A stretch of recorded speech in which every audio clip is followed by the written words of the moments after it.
Wait lang. Or Pwede bang i-reveal hanggang na ba saan yun? ba?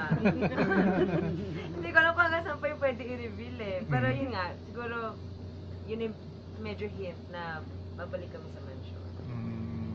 And wala pa to sa ano na, yung siya what's nag-e-air. being shown. Okay. And how's your relationship right now with the character of Michael?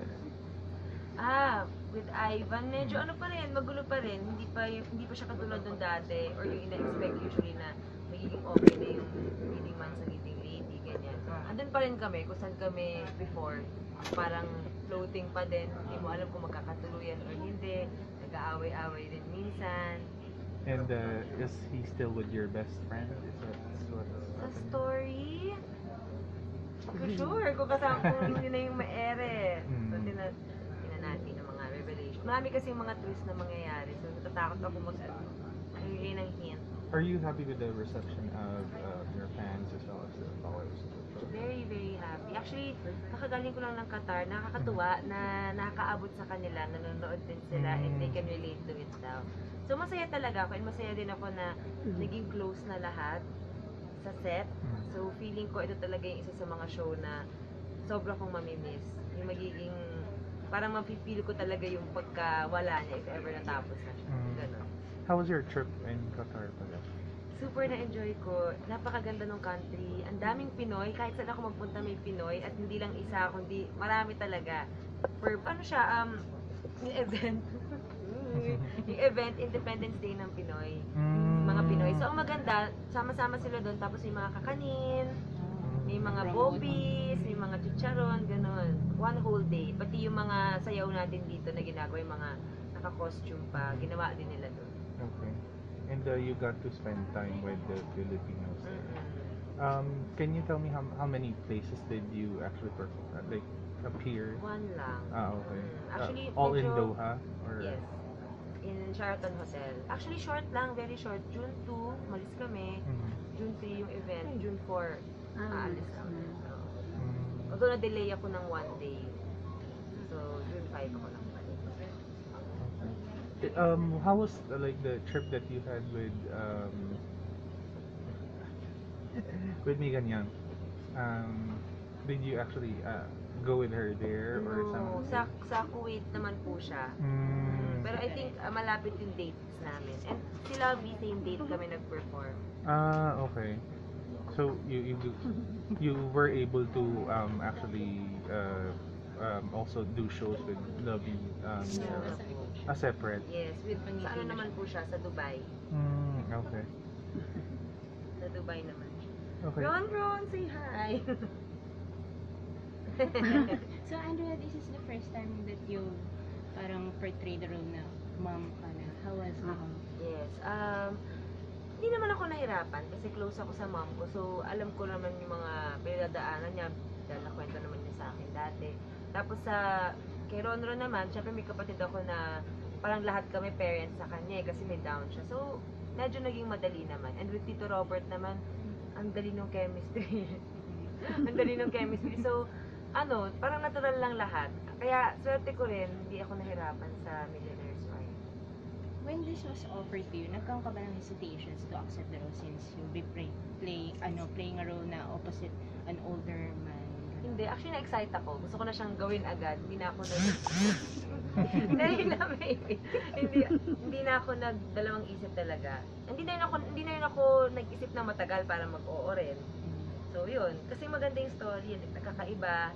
Tapos, medyo gumawa ako ng similar role before kay Tito Spanky sa Parikoy. And na-enjoy ko siya. Nabitin ako sa kanya. Kaya gusto ko gawin ulit din talaga. How was the feedback naman of your fans, social media when you accepted the role?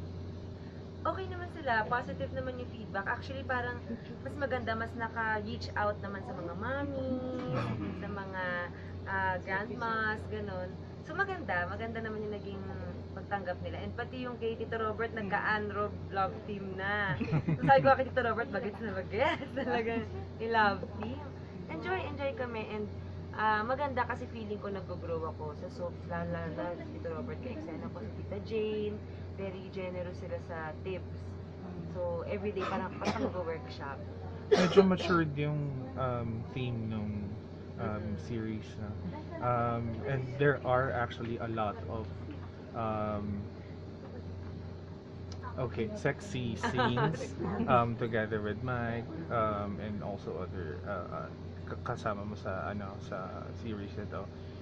Hindi ka ba nag-ano na, you know, um, you're kinda putting, yourself on, on front of the camera na gano'n, na gano'n.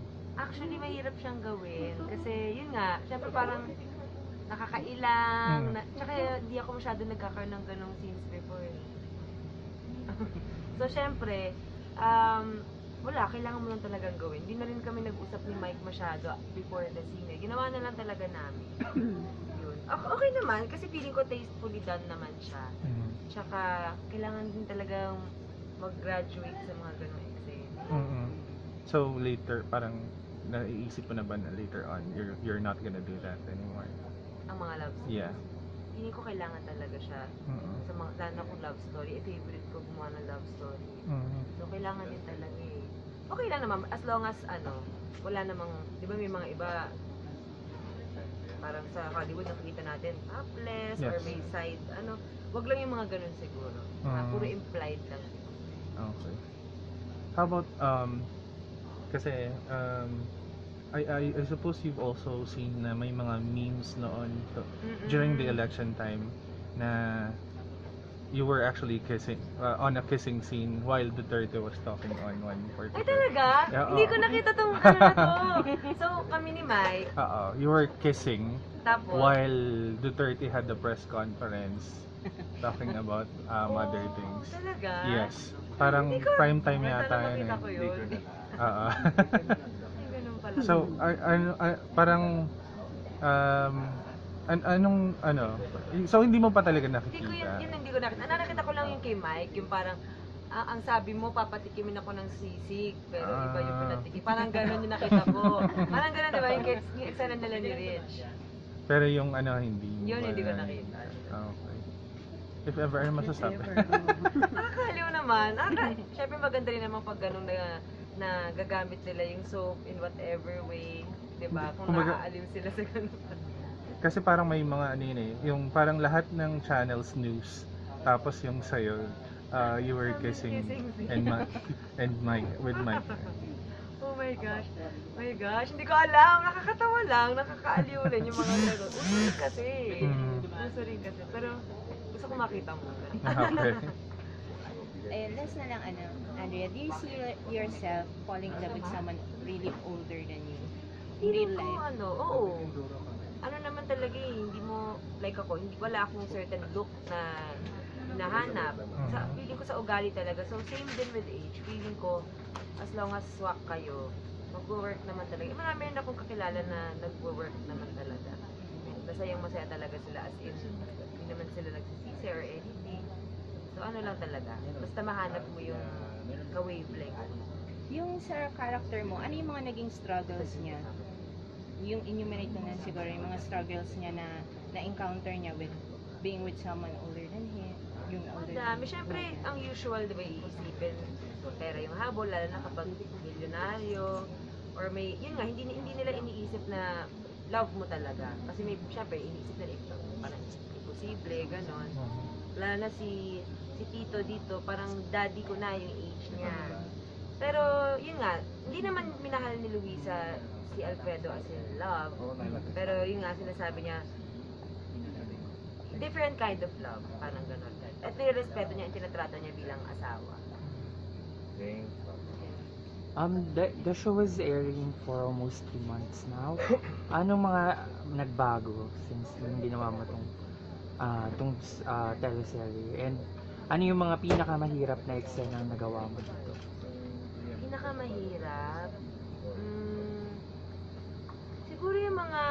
Siguro yung eksena, ang pinaka naaalala ko na recent lang, yung eksena namin ni Miss Ina na naka-blue ako na gown na nag-confrontation scene kami sa loob ng room ni Tito Robert.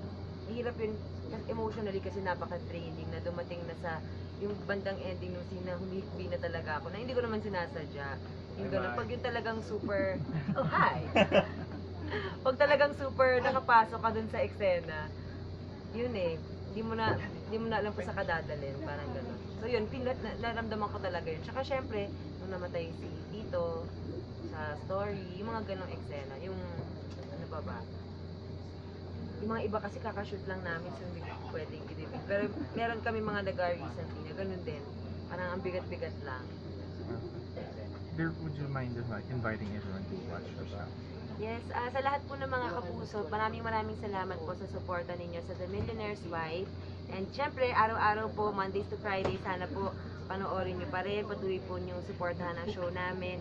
And promise namin sa inyo, napakarami pang highlights, napakarami pang malaking eksena. So, sana wag nyo ma-miss ang kahit isang episode. Thank you. Thank you. 4:15 p.m.